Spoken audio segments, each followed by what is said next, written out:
If I told you that you could change your life by doing something every day for just 10 minutes, would you be interested?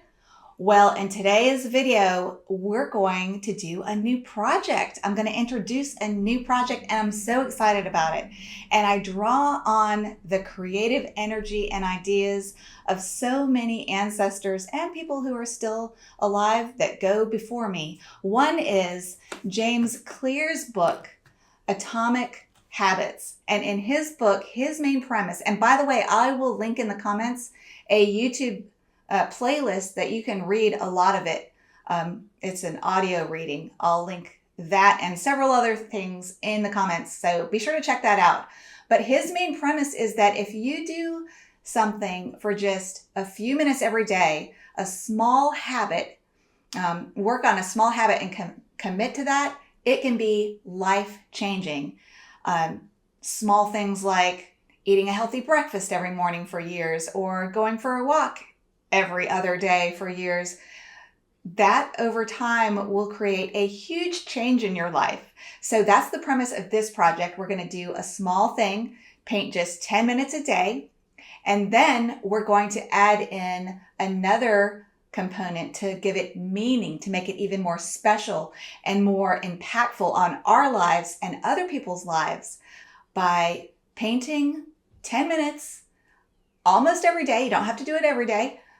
A postcard that at the end of the week, if we paint a little bit on this painting every day, at the end of the week, we'll have a little postcard painting that we can send out to someone that might need a little pick-me-up, someone you want to thank, someone you want to reach out to. And that's based on Viktor Frankl's book, amazing book, Man's Search for Meaning, Pulitzer Prize winning book.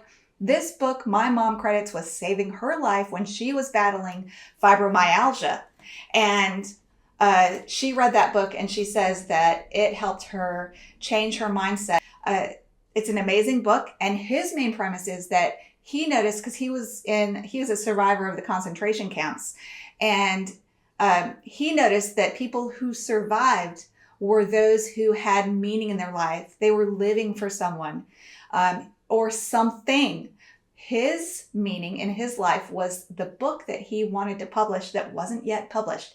Even if he hadn't written this Pulitzer Prize winning book, Man's Search for Meaning, he would still go down in history as someone who contributed very important ideas to the field of psychology. So he had a book about psychology that he was living for because he wanted to live long enough to publish his ideas.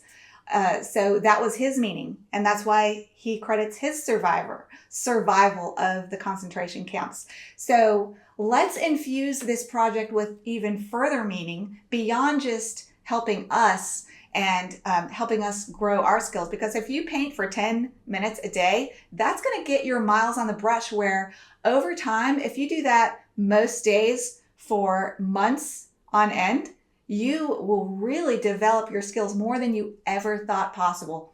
For example, if you would have told me when I was 20 that I would have a YouTube channel with over 50,000 subscribers, I would be able to quit my job and just be a full-time artist. I would have gone on all the travels around the world as a result of the people that I met through my art and all the amazing people that I have met through my art and so many other adventures, which I will link a video about that in the comments as well, along with a few other videos that have been really popular on my channel. So I invite you to go binge my channel, which will tell the algorithm that you love me, and that helps me more than anything. So look in the comments for a binge list and links to Viktor Frankl's book and Atomic Habits. I will put those links in the comments. So I'm bringing all these ideas of master thinkers, of the best ideas of our time, to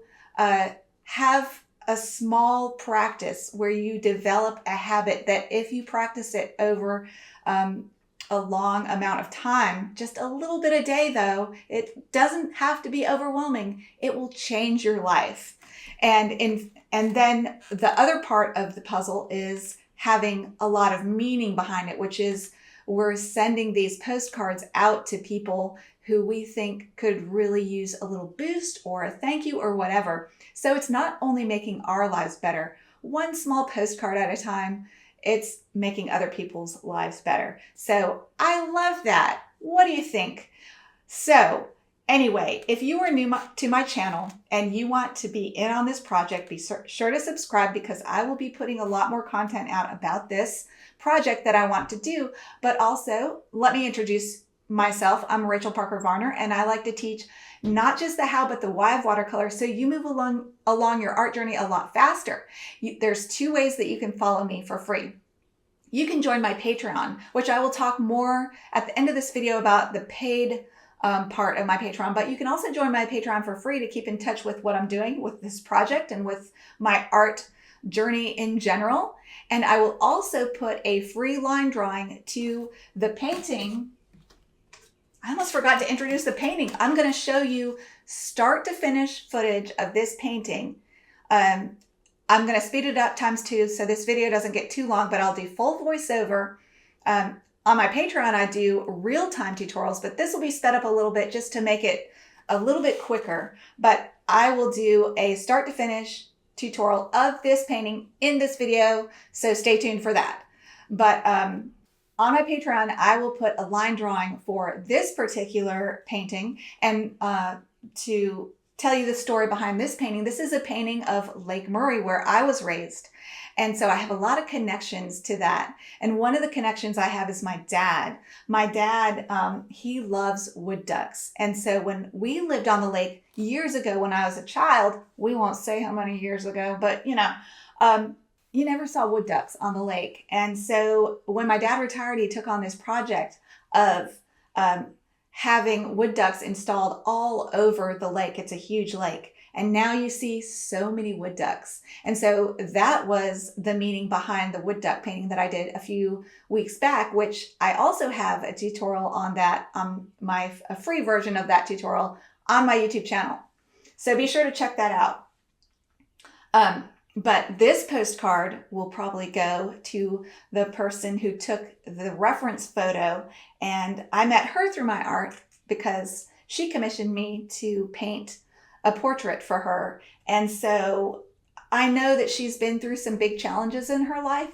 So I think that receiving this postcard, she'll be the first recipient of my first postcard. So after I'm done with it for this video, I will be sending it to her. So I think that'll be really exciting. So I'll tell you more about that, about what that meant to her. I'm sure I'll hear from her. So anyway, that's that. So be sure to join my Patreon for free so you can get this line drawing. Be sure to join my Facebook group for free, where you can upload your paintings or just ask questions to the group. If you ask for feedback, we will give it to you. And it's just a great supportive community of other artists and beginners and advanced alike. I have some amazing painters on there that give the best advice.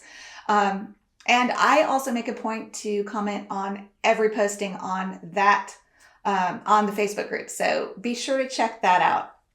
You can also follow me for free on my community tab if you don't want to join any of these other websites. I know that can be annoying to have to join this and join that.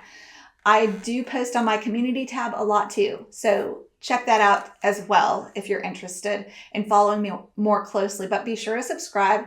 But anyway, let's get into painting this. But first, let's go to yesterday, Rachel. This is about the 4th time I've recorded this intro, so I have a lot of footage. And so yesterday, Rachel did a great job explaining how to paint this successfully.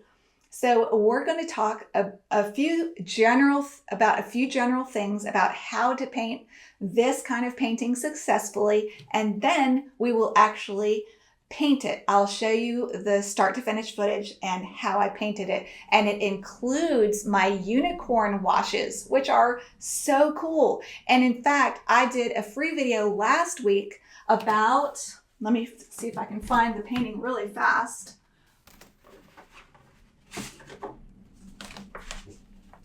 This is a commission, and I did, and it was looking really ugly, went through the ugly stage. And so what saved it? Unicorn rainbow washes.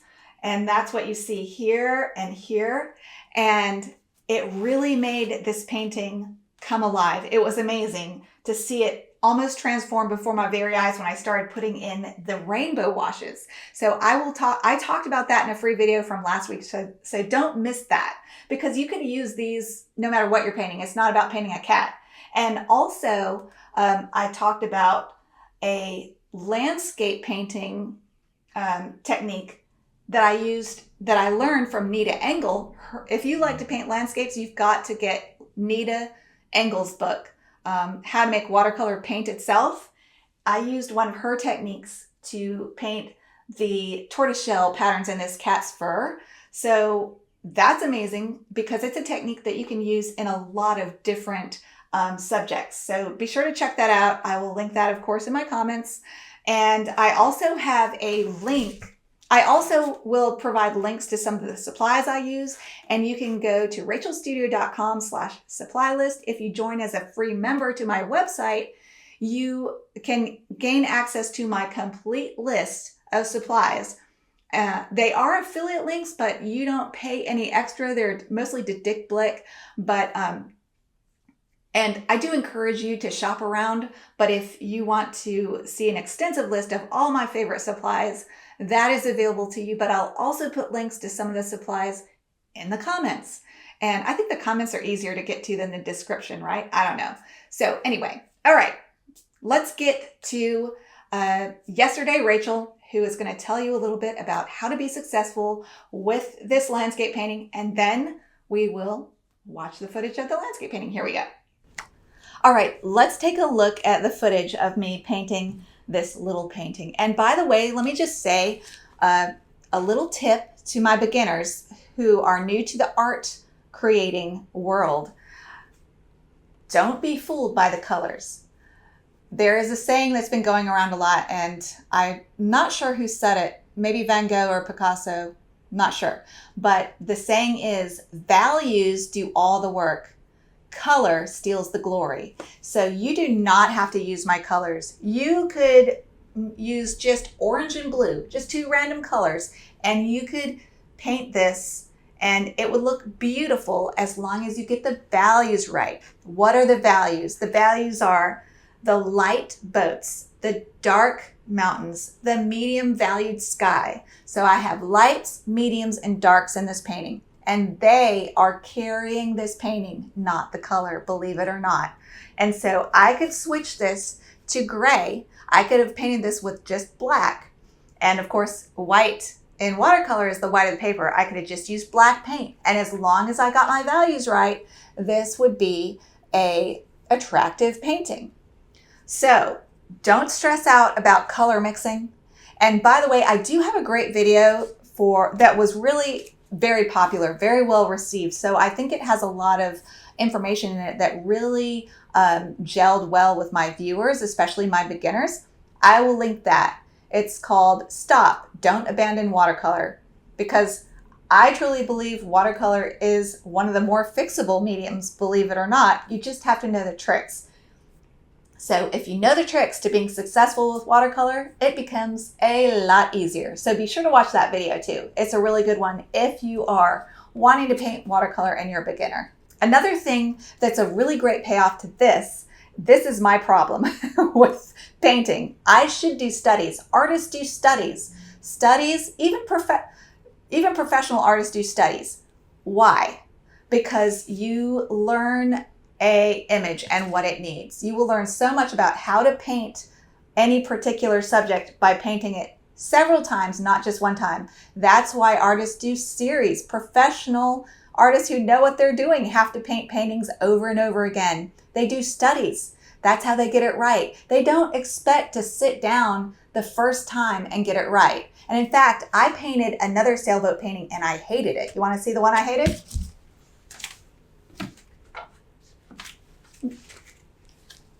Now you're going to say, Rach, that looks pretty good. What's wrong with it? Well, I had to pull a lot of tricks out of my sleeve to get it to pull together. So it was looking really ugly. And that's the other thing that you should know is that most paintings go through an ugly stage and you just have to push through And usually what is needed to get it out of the ugly stage is adding details and balancing your values. That's right. Getting your darks dark, your lights light, and balancing everything in relation to each other and adding details. When you add details, it's amazing how much a somewhat ugly painting will become a decent looking painting when you add those details, when you balance your values in relation to each other. And to help you see your values well, have a good reference photo that already has good values and it has a good mix of lights, mediums, and darks.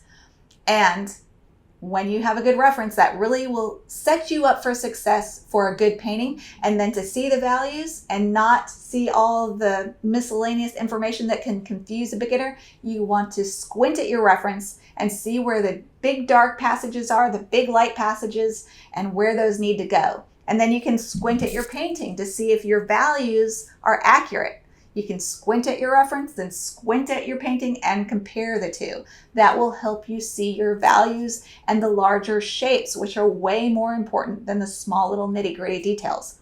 And in general, you paint from large shapes to small, from big washes, like the whole sky, and then the smaller details as your painting evolves. And in most mediums, that's how it goes. So those are a few little tips, hopefully, that will set you up for success too, for getting a painting that you like. And stay tuned and be sure to subscribe, because I will be painting more little small 4x6 postcards if y'all seem to like this project. So let's do this. I'm excited. I've got so many art ideas for paintings from out of my garden. In fact, I was outside this morning taking pictures of flowers because I think those would make really simple little paintings to do that don't have to get too technical. They don't have to get too difficult. Pretty much anyone could paint them.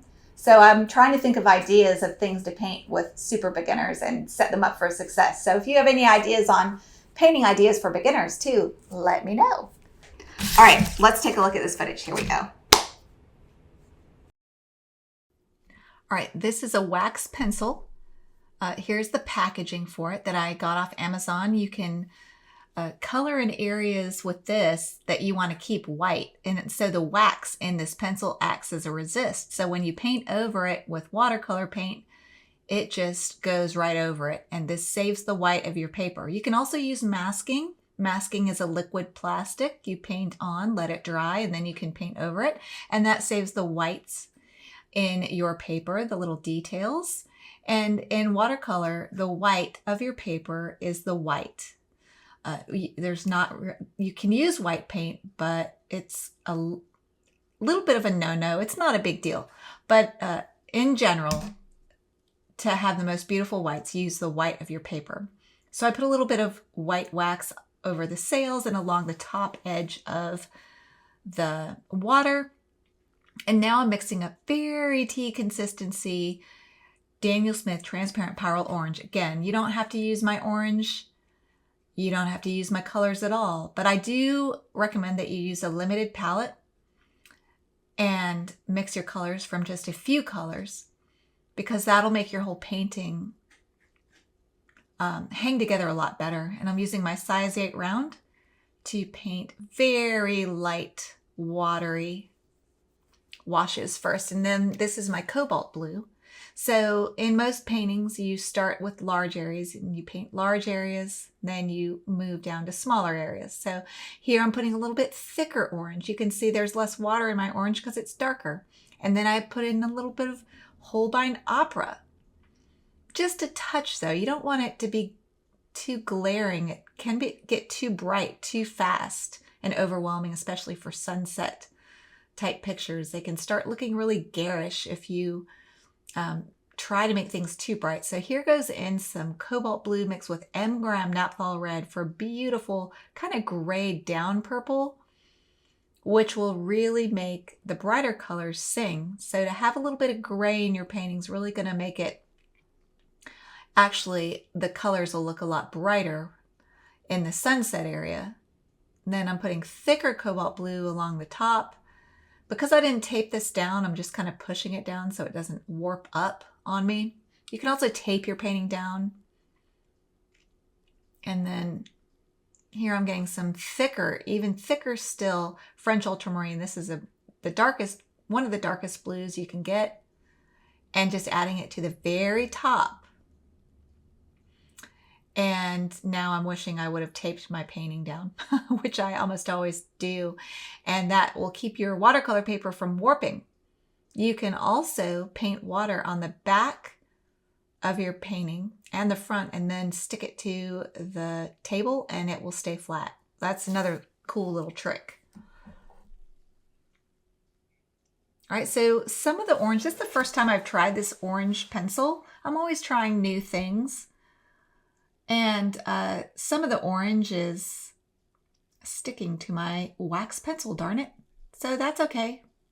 We'll work around that. It's all right. We're gonna, that's watercolor for you. It's just a series of fixing mistakes. I'm just getting some, using the same colors I've already used, getting some very watery purple mix that I mixed from cobalt blue and M-gram naphthalene red, which is a gorgeous purple. Much prettier than Winsor violet in my opinion. I'm blotting my heel.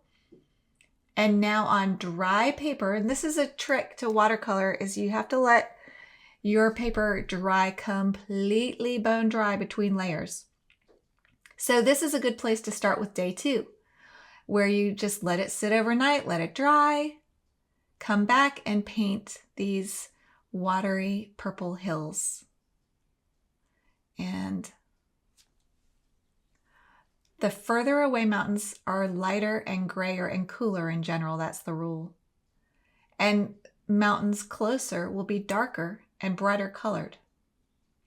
So you paint your lights first. That means you paint the lightest mountains the furthest away. But I think I'm just going to put a glaze over all the mountains. All right. So just using cobalt blue and my M-gram naphthalene red purple mix.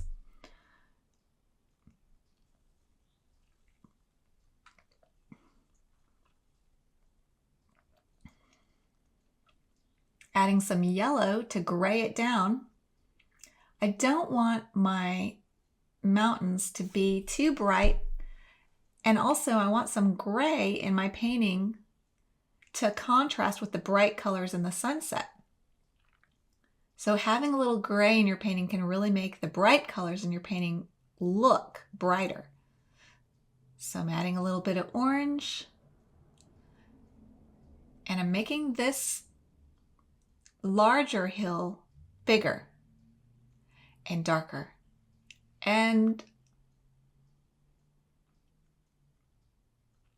that brings it forward. And I'm painting around the sailboats. I'm not painting right over them. Even though I waxed those sails, I'm making sure that I paint around them.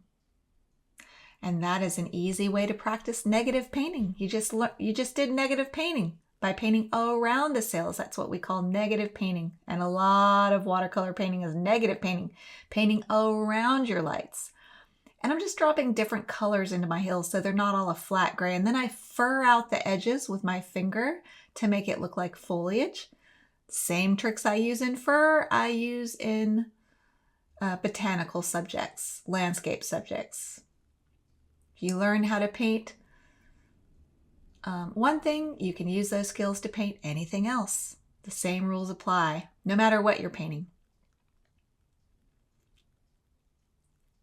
All right, then I'm touching the edge of some of this with a damp brush to soften the edge, to make it more dreamy, so it doesn't look so literal, to maybe give it a little hazy look. And then I'm splatting some water over the entire thing just to loosen it up. And then I'm splatting with some very watery cobalt to give a little bit of splash into the water.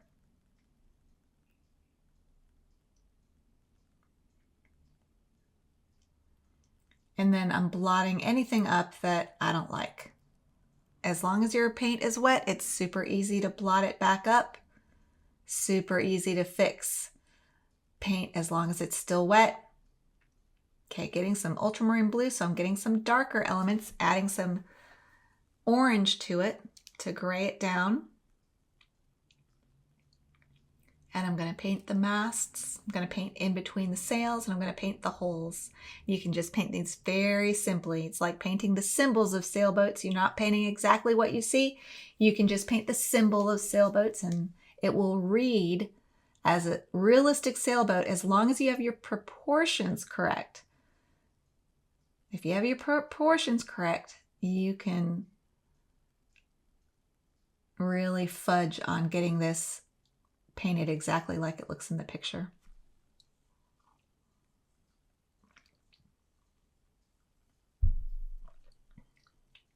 Painting a little bit more dark in this hill because it is the closest hill to us, so it's going to be the darkest hill.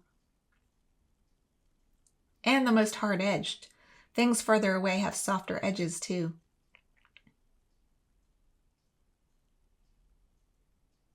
So you could stop here. You might like it, or you can keep going. Getting everything wet with clean, clear water. Let's try some rainbow washes, shall we? They're great fun. The first trick is to use a granulating, put down a granulating paint like Winsor & Newton Cobalt Blue is a gorgeous medium valued blue that granulates. Painting this on perfectly dry paper. So this is a good thing to do on day 3. Then I'm dropping in a little bit of Daniel Smith permanent green light. While it's still wet, then I'm dropping in a little bit of orange. And then more cobalt blue. And you would think this would start to look muddy. But these particular colors just work so beautifully together. Then some M-Gram Naphthol red I drop in, and now I'm dropping in some opera. So I'm using the same colors I used to paint the sky and the mountains so that it all hangs together. But in the water, I'm letting these colors kind of separate out from each other a little bit.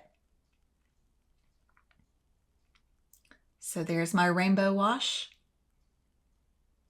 in the form of lake water instead of background like in my cat painting. Getting some more opera and dropping it in. You can keep adding colors as long as it stays wet. You just don't want puddles. But you can just keep adding color and it just gets more and more rainbow. And I'm mixing my paint on the paper, not on the palette. That's a classic Charles Reed trick. And look how rainbow it looks. It's just so pretty. It's like a unicorn wash. And then I use my finger to draw out some of the sparkles, make a sparkle texture here in the middle.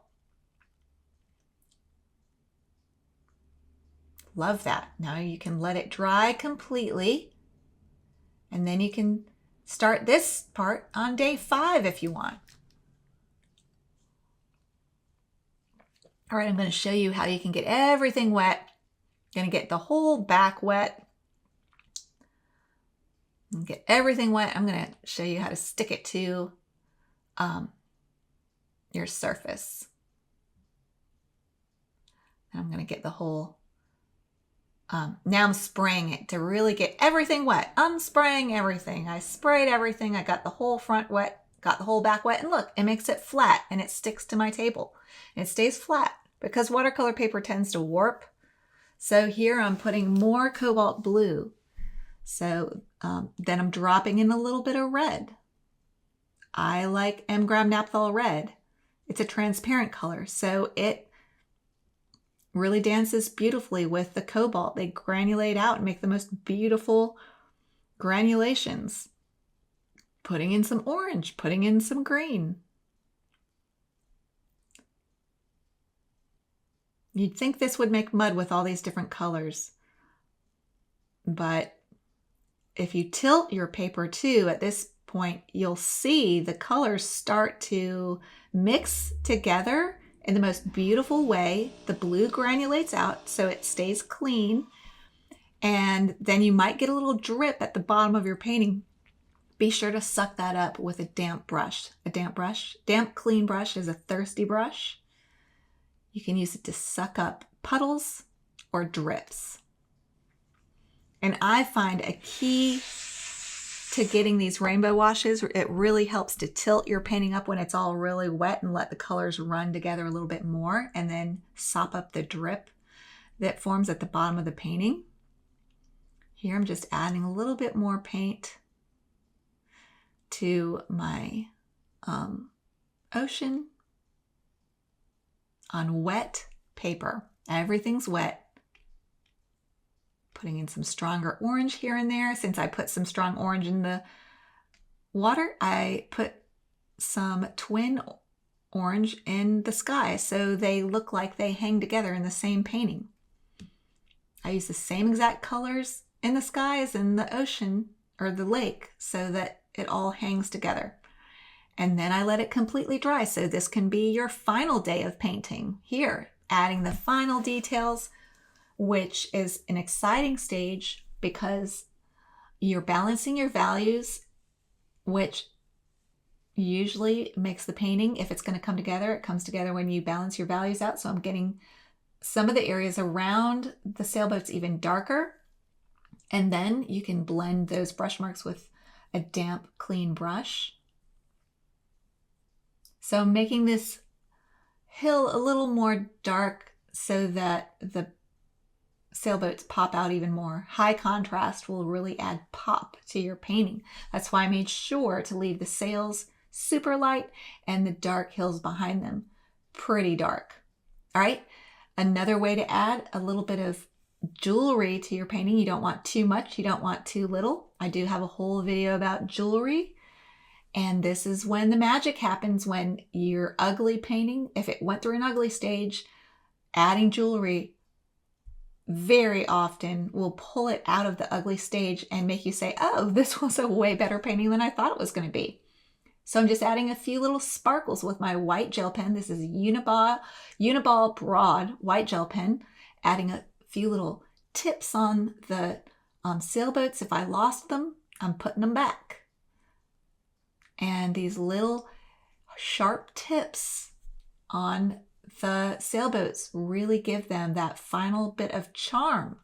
Just little details. Put a little flag on that one. Then I wiped it out and I was like, I don't know if I like that. And it looks, I think it looks fine. So a little bit of white detail. So I have super light whites, I have mediums, and I have darks in my painting. Put a little bit of gel pen along the top of the water to give it sparkle. You can sign with a white gel pen, or you can sign with a Pigma Micron pen. Those are archival art pens. I like those. Now, how happy are we going to make somebody by sending them this? Thank you so much for joining me for this video. I love spending time with you guys. I love hearing your comments and getting to know you and your work on my Facebook group. It's just great. But for those of you who are interested in learning from me more in depth, I will tell you now about my paid offerings on Patreon. First of all, if you don't know what Patreon is, Patreon was developed by its founders as a way for artists who were having a hard time making income. It's meant to free up artists to be able to do what they do best, which is create. And it's hard to be creative when you're worried about money and you're having to focus on making money for your art. So Patreon is a place where you can go and support your favorite artists. And so what it's like is subscribing to a magazine, except you're subscribing to an artist and they put out frequent posts to their members. For me, what I do on my Patreon is I provide tutorials, full-length, real-time, sometimes even slowed down tutorials to explain things more in depth. That's what I provide on my Patreon. And when you join, you don't get access to just one tutorial. You get access to a whole library of tutorials. And so it's basically 6 years worth of everything I've painted, almost everything I've painted. It's like watching over my shoulder. And some are beginner oriented that I paint for beginners, and some are advanced paintings that I paint for national level competitions, and some of them have won awards. So you get to watch how I painted award-winning paintings in real time, which I created that because I wish more artists that I admire did that, because I would like to see how they paint. So I put all that on my Patreon. So when you join, you get access to the full library. And you just stay in closer contact with me. And it's a great way to support me, to free me up to do what I love to do, which is to paint and share the love of art. And art saves, art, I really do believe art saves. And so, anyway, it saved me, because if it wasn't for my art, I would be in a very stressful job and I would not be available to my son, Parker. And if you would have told 20-year-old Rachel that I would be doing this, I would have laughed. I wouldn't have thought possible, but because I painted a little bit every day, I have this amazing life. It transformed my life, and it can transform yours too. So I hope you'll join me on my artistic journey and start yours. It's never a better time than to start now. And I hope you'll join me on that journey with me. So I hope to see you on Patreon, Facebook. Can't wait to see your postcards. And until next time, go watercolor your world. Bye, everybody.